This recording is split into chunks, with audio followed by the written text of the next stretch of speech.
Anggota DPRD Kota Bekasi serentak menghelat agenda reses masa sidang ketiga tahun 2020.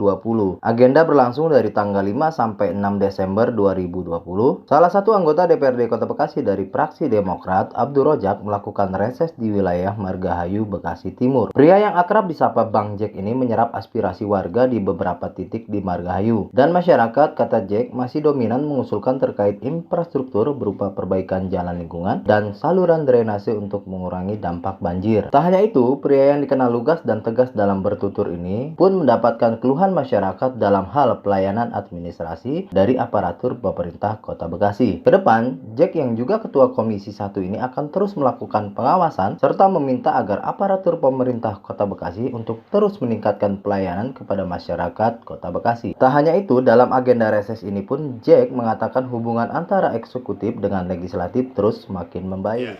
Pertama, pada hari ini tanggal 5 Desember 2020 adalah reses 3, reses terakhir. Nah, reses pada tahun ini ada 2 titik. Satu titik itu 150 orang pertemuan. Kenapa kita buat persesan per 30 orang, 25 orang? Ya, karena memang situasi pandemik COVID-19 pada saat ini. Oh iya, pertama terkait dengan persoalan warga, pertama persoalan infrastruktur, PJU, bicara pendidikan, dan lagi-lagi masih persoalan KTP tadi. Persoalan pelayanan KTP, pembuatan KTP masih sedikit agak sulit. Ya, kita lihat temuan tadi ada 2 warga yang mengajukan KTP sudah ke Disu Capil ke mana masih terlihat cukup sulit. Insya Allah nanti saya akan koordinasi kepada kepala dinas. Mungkin ada miskomunikasi dan sebagainya, yakin saya itu akan terakomodir. Ya, pertama pada saat undangan kita sampaikan di situasi COVID-19 ini, situasi pandemi corona, protokol kesehatan harus tetap kita jalankan. Makanya pada saat mengundang, pada saat mereka datang, kita siapkan protokol kesehatan, baik cuci tangan, hand sanitizer, sampai kepada masker.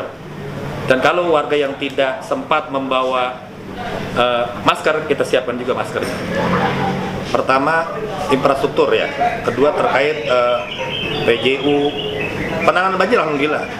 Dulu memang Karang kita RW 9 kendala utamanya adalah persoalan banjir. Tapi syukur alhamdulillah banjirnya sudah teratasi. Karang Kitri RW 9 sudah tidak terdapat banjir. Pertama, memang yang kita ajukan sekitar 10 miliar kalau kita melihat dari aspirasi masyarakat pengajuan. Namun demikian karena memang situasi pandemi, 3 miliar sudah terrealisasi. 3 miliar ini di 3 titik, di RW 9, RW 12, dan RW 11, masih di sekitar lingkungan. Alhamdulillah, mayoritas 80% infrastruktur. Pertama, untuk yang 3 miliar ini sudah ketuk palu, sudah sinkron. Namun demikian, saya berharap kalau melihat kepentingan masyarakat, nah ini, pemerintah melalui RKPMJ, ya, melakukan program. Sementara harus matching.